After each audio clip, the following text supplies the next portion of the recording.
विमल बहुत परेशान था। उसे समझ में नहीं आ रहा था कि वो इस परिस्थिति से कैसे निपटे।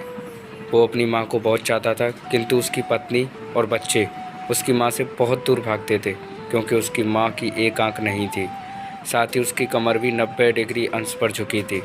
वैसे वह अपना काम सब खुद कर लेती थी, किंतु फिर भी वो उसकी पत्नी और बच्चों के लिए हमेशा खटकती थी। दादी, आप ऊपर के कमरे में जाओ, मेरे दोस्त आ रहे हैं, विमल के बेटे अखिल ने बड़े बेरुखी से कहा। पर बेटा, मैं तो यहाँ बहुत दूर बैठी हूँ, विमल की माँ ने बहुत प्यार से कहा। नहीं, आप उनके सामने मत रहो, वो मुझे चिढ़ाते हैं, अखिल ने ज़ोर से डांटते हुए कहा। क्या हुआ अखिल, क्यों चिल्ला रहे हो? विमल की पत्नी कामनी ने किचन से ही आवाज़ लगाई। देखो ना माँ, ये दादी यहीं ड्राइंग रूम में बैठी है और मेरे दोस्त आ रहे हैं, अखिल ने शिकायत भरे लहजे में कहा। माँ जी, आप ऊपर चली जाओ, क्यों हम लोगों को लजवाती हो? कामनी ने बेटे का पक्ष लेते हुए। बेचारी सरस्वती चुपचाप उठकर झीने के सहारे ऊपर जाने लगे। कमर झुकी होने के कारण उन्हें ऊपर चढ़ने में बहुत परेशानी हो रही थी, किंतु वो पूरी ताकत से ऊपर के एक अकेले कोने वाले कमरे में जाकर बैठ गई।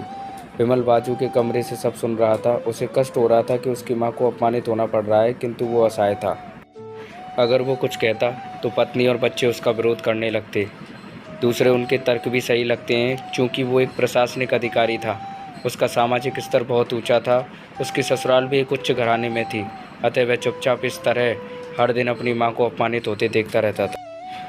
रात को विमल की पत्नी ने कहा, देखो जी, अब कुछ करो। कल कलेक्टर साहब की पत्नी आई थी। माँ जी अपनी तेज़ी धुंधारा में उनसे मिली। मुझे बहुत शर्म आ रही थी, बताते हुए कि ये मेरी सास हैं। मैंने कह दिया कि दूर की रिश्तेदार हैं, इलाज कराने आई है। विमल को रोना आ गया, किंतु फिर भी वह चुप रहा। उसे समझ नहीं आ रहा था कि वो क्या करे। अपने बेटे की मन स्थिति को सरस्वती अच्छी तरह से जानती थी और बेटे को कोई कष्ट ना हो, इसलिए वो हर बात को चुपचाप सह लेती थी।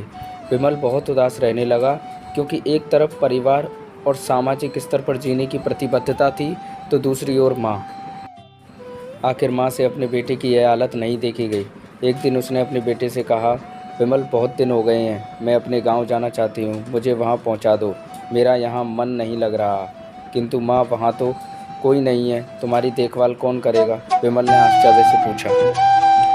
अरे सब गांव वाले तो हैं, और वो तुम्हारे मामा जी तो उसी गांव में रहते हैं, और फिर हम सारी व्यवस्थाएं कराएंगे ना। कामनी को तो जैसे मन की मुराद मिल गई हो। हाँ बेटा, बहू सही कह रही है, सरस्वती ने लंबी सांस लेते हुए कहा। विमल जानता था कि गांव में माँ की देखभाल करने वाला कोई नहीं है, लेकिन अपनी पत्नी की जिद के कारण वह अपनी माँ को गांव छोड़ने पर विवश हो गया। माँ को गांव छोड़कर आते वक्त उसे रोना आ रहा था तथा अपनी बेबसी पर गुस्सा भी आ रहा था, किंतु परिवार, पत्नी और समाज ने उसके इन मनोभावों को दबा दिया और वो सुकून सा महसूस करने लगा। कुछ दिनों के बाद उसके चाचा, जो अमेरिका में रहते थे, आने वाले थे। जब विमल बहुत छोटा था तो उसके पिता जीवित थे, तब वो भारत आए थे और उसके बाद वो अब भारत आने वाले थे। पूरा परिवार और आस पड़ोस बहुत उत्साहित था। अमेरिका से विमल के डॉक्टर चाचा आ रहे थे। डॉक्टर रमेश ने जैसे ही घर में कदम रखा, सबने मिलकर बहुत उत्साह से उनका स्वागत किया। क्यों विमल, भाभी नहीं दिख रही, कहाँ हैं? डॉक्टर रमेश ने उत्साहपूर्वक पूछा। जी, वो गांव में रहती हैं, यहाँ उनका मन नहीं लगा, कामनी ने सपाट लहजे में उत्तर दिया। रमेश ने विमल की ओर देखा तो विमल ने अपनी आंखें झुका ली। डॉक्टर रमेश सब समझ गए, बोले, कल हम भाभी से मिलने गांव चलेंगे। सब लोग। दूसरे दिन सभी लोग गांव के घर में पहुंचे। देखा कि सरस्वती को बहुत तेज़ बुखार है और वो पलंग पर असहाय पड़ी है। डॉक्टर रमेश दौड़कर सरस्वती के पास गए, उनके पैर छूकर रोने लगे। सरस्वती की ये हालत उनकी कल्पना से परे थी। वाह बेटा विमल, तूने तो नाम उजागर कर दिया। अपनी माँ की ये हालत देखकर तुझे तो शर्म भी नहीं आ रही होगी, डॉक्टर रमेश ने विमल को लगभग डांटते हुए कहा। नहीं देवर जी, विमल का कोई दोष नहीं है, मैं खुद गाँव आई थी। सरस्वती ने अपने बेटे का बचाव किया। मुझे सब पता चल गया है भाभी, आप चुप रहो। क्यों बहू, तुम्हें अपनी सास की क्रूरता पसंद नहीं है? समाज में तुम्हें नीचा देखना पड़ता है ना? डॉक्टर रमेश ने कामनी की ओर व्यंग से देखा। कामनी निरुत्तर होकर विमल को देखने लगी। आज तुम जिस सामाजिक स्तर पर हो, वो इन्हीं के संघर्षों की देन हो। और बेटा विमल, तुम्हें शायद मालूम ना हो कि बचपन में जब तुम 1 साल के थे, तब छत से नीचे गिरने के कारण तुम्हारी एक आंख फूट गई थी और तुम्हारी रीढ़ की हड्डी में भी समस्या थी। तब तुम्हारी इस कुरूप माँ ने अपनी एक आंख और अपना बोन मैरो तुम्हें देकर इतना सुंदर स्वरूप दिया था। कामनी बेटा, इतने सालों तक संघर्ष करके बेटे को प्रशासनिक अधिकारी बनाने वाली इस संघर्षशील औरत की तुम लोगों ने यह दशा कर दी। तुम्हें ईश्वर कभी माफ़ नहीं करेगा। डॉक्टर रमेश की आंखों से अश्रु जलधारा बह रही थी। अब भाभी, आप मेरे साथ अमेरिका जाएंगी, यहाँ इन स्वार्थी लोगों के बीच नहीं रहेंगी, डॉक्टर रमेश ने सरस्वती से कहा। विमल को तो काटो तो खून नहीं था। डॉक्टर रमेश जो उसके चाचा थे, उन्होंने जो राज बताया उसके बाद तो विमल को यही लग रहा था कि उससे ज़्यादा पापी इंसान इस दुनिया में कोई है ही नहीं। वह दौड़ता गया और माँ सरस्वती के कदमों के से लिपट गया। माँ, मेरा अपराध अक्षम्य है। मैं जानबूझकर चुप्पी साधे रहा, आपका अपमान करवाता रहा।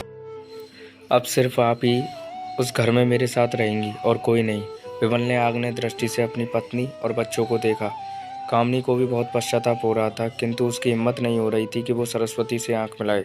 सरस्वती ने कामनी की मन स्थिति को समझकर उसको पुचकारते हुए अपने पास बुलाया और विमल को डांटते हुए कहा, खबरदार, जो मेरी बहू को मुझसे अलग करने की कोशिश की, तुझे ही घर से बाहर निकाल दूंगी। कामनी और बच्चों ने सरस्वती के पैर पड़ते हुए अपने व्यवहार पर माफ़ी मांगी और माँ के हृदय ने सबको माफ़ कर दिया। दोस्तों, अगर कहानी अच्छी लगी हो तो मेरी वीडियो को लाइक करो, मेरे चैनल को सब्सक्राइब करो, ताकि मैं ऐसे ही आपके लिए और वीडियोस बना करके लेकर आऊँ।